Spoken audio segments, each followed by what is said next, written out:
Hello, boys and girls. I am going to read today the short story called Last Kiss by Ralph Fletcher. It is part of a book of memoirs, so it is a true story um, from the point of view of the author. And while you're listening to it, I want you guys to be thinking about why is this moment something that was important to the author and something that was important enough for them to think about it, remember it, and want to write about it.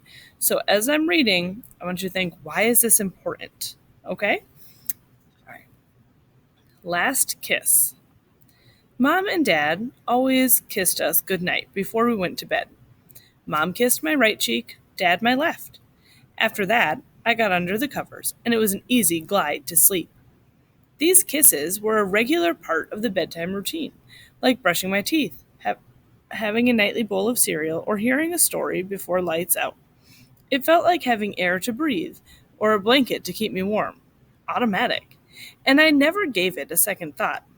One night, I finished my bedtime bowl of cereal and went to Mom. Sleep tight, she murmured, kissing me on the cheek. Night, Mom. I found Dad sitting at the desk in his office. I'm going to bed, I told him. Well, good night. To my great surprise, he reached out and shook my hand. At first, I just stood there, confused. Finally, I took his hand and shook it the way I'd seen men shake hands. Sleep tight, he said. Then he turned away from me and went back to his paperwork. Feeling more surprised than hurt, I headed off to bed. The next night, I gave it another shot. After eating my bowl of cereal, I went to Mom. She kissed me and gave me a big hug. That built up my courage before I went to my dad. I found him out on the driveway. He was packing the trunk of his car, getting ready to go on a business trip. Hey, he said, straightening up.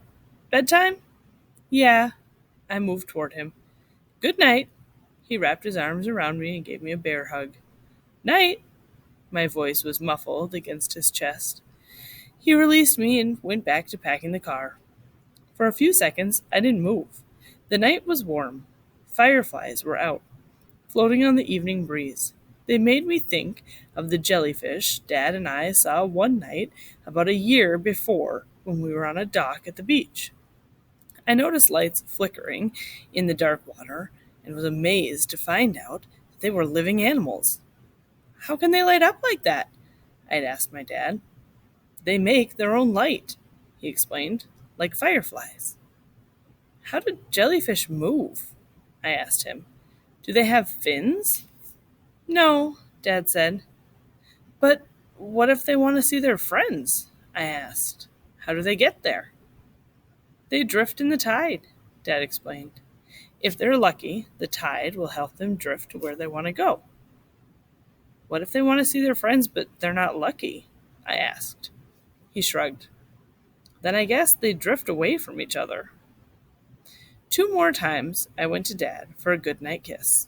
No luck. Finally, I gave up. Mom still kissed me goodnight on the right cheek, but somehow it didn't feel the same. Her kisses didn't have the safe, solid feeling they'd had before. I laid in bed, trying to figure it out. Even though I was confused, one thing seemed clear. My father and I had drifted away from each other in a small but important way, a way I couldn't explain, not even to myself.